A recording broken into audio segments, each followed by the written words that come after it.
What is good, Stomp Watchers? It is your boy Troy Yeager. I'm here to do a quick review of this week's episode of NXT. All right, our first match of the night is Shawn Spears versus Dijak. Almost said Dominic Dijak, man. I still not used to the whole Dijak name, but either way, man, nonetheless, it was a solid, good opener match. Not a lot of, to come by, with the match, but it had title implications, mostly concerning for the North American Championship with Obafemi. Obafemi, he's already growing on me, man. One of my all-time favorites already. But it was a solid, good match. Dijak with the win. It was a very, very good match. Secondly, we got the video package of Roxanne Perez and Lyra Valkaria ahead of their title rematch at Stand and Deliver. Roxanne Perez, she's kind of getting into the whole bad girl persona, dog. I kind of like it. She needs that type of momentum heading into this title match.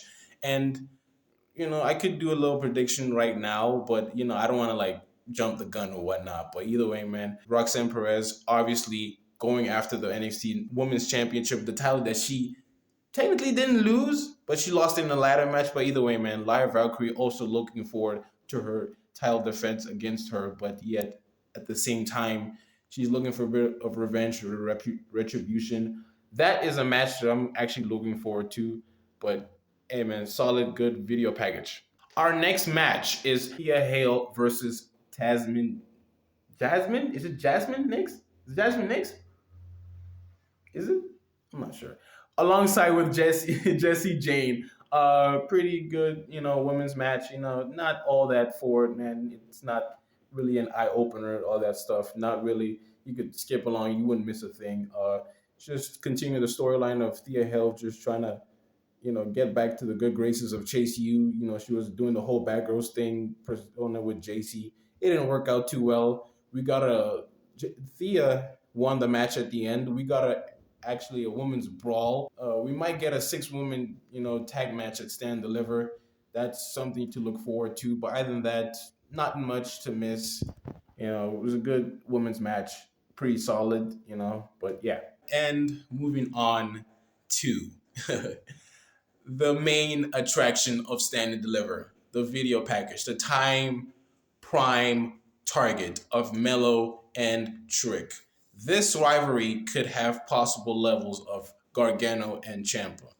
One of the all-time greatest rivalries of NXT history.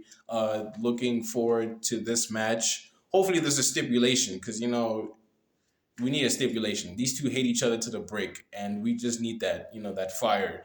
But hey man, epic video package, en route to their, epic clash. Hopefully might steal the show, might be better than the NXT Championship, which the storyline I'm not really interested in, the NXT Championship match, not this one. This one I'm very much interested, but other than that, man, Melo is trying to, steal one from Trick, his momentum. Him being over than Melo and all that stuff. Trick Williams being over than Melo, and then Trick, on the other hand, wants to come out of his own shadow, out of Melo's shadow, that is. And was epic video package. I'm looking forward to this match. Up next, we got Lola Vices, the Santina Heat, and her open challenge. A lot of women, she was talking all that trash on Twitter, on X, as supposedly we should call it now, about a woman's open challenge, to everyone who has to answer it. None other than Natalia, which is very surprising. Not surprising, but she's really looking out for the women division in NXT. She wants to elevate it more, and I respect that. Surprising enough, she came off with the win, Natalia. Didn't know why she needed the win. I don't know if they're building something, but hopefully so. Because, Lola, she's quite an athlete, man. She needs that momentum, Why not a big momentum than beating Natalia, one of the all-time greats? So, yeah. Pretty good, solid match. Women, Why did I say women? I'll never know. I just don't know. Up next, we got Solo, Ruca, and Blair Davenport. Their rivalry is heating up, ladies and gentlemen, heating up. This video package kind of proved it, that Solo Ruca's out for redemption for Blair Davenport, putting her on the shelf for nearly a whole year, 9 whole months. Now she's back, and now she's looking for retribution. She's looking for revenge against Blair Davenport, who will have no problem snapping her ACL back into place. She's a dark bitch, but all due respect, she crazy for that. Other than that, man, I'm really looking forward to their next week for their, grudge match, Blair Davenport versus Solo Roca, really looking forward to it. We'll just have to see. Then up next, it is the NXT champion Ilja Dragonov versus Channing Stacks Lorenzo alongside with Adrina Lizzo, who are, by the way, totally crushing on. She's growing on me. Pretty solid match. This was sort of like a test from Tony D'Angelo, the Don of NXT. Still don't know why, that this whole sequence has to happen. Why does the challenger have to give the champion challenges when, Ilja is the champion? Shouldn't it work either way? But, Ilja, man, he wants to be the tough guy, and he is. But, obviously Ilja came off the win. In all fairness, I'm not really interested in the storyline. I don't know, man. I just not feeling it. Trick and Melo already sold it for me, man. So hopefully next week they can actually up the ante by a dozen, bro, because I'm not feeling it at this point. Up next, we got a very interesting promo. Rich Holland announcing that he is moving away from in-ring competition, got a lot of doubts because, he's been literally an injuring dude. Like, dude is out here, like, I don't know, man, CTEing people, bro, like putting them on shelves, bro. First it was Biggie, almost it was Ilia, bro, out of nowhere. But now he's announcing that he'll be stepping away from in-ring competition. I think it's a work. I could see this working two ways. I'm not going to take too much time on it. One, he could help Melo against Trick. That's pretty much... And the other one, he could help Tony beat Ilia for the NXT Championship. That's the two things that I'm actually seeing. So, you never know. You never know. Duke Hudson versus Josh Briggs.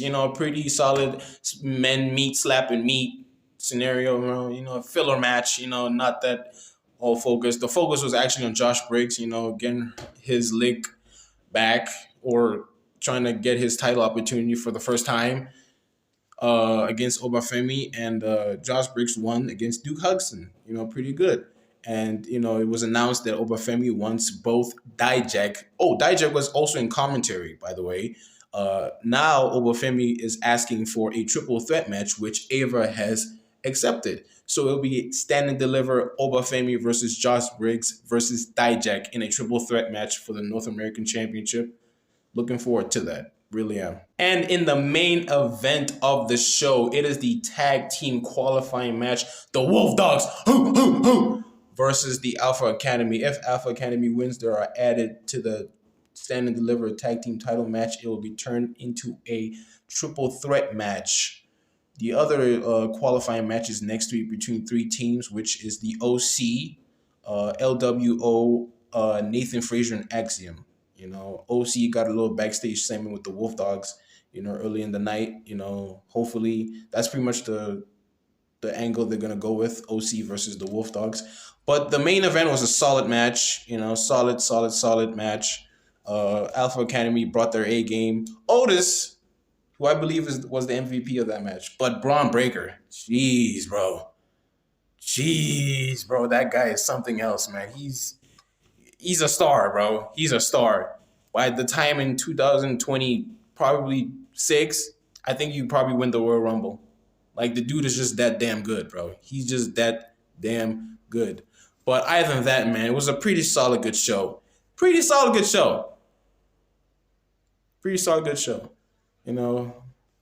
a lot of hype going on, but, it's pretty solid good show heading in towards Stand and Deliver. Anyways, man, thank y'all so much for tuning in today's NXT review with me, Troy Yeager. You'll be seeing more of me, hopefully soon. Please subscribe to Stomp Wrestling. Follow us on all socials. Follow me on all socials. Hopefully Ricardo.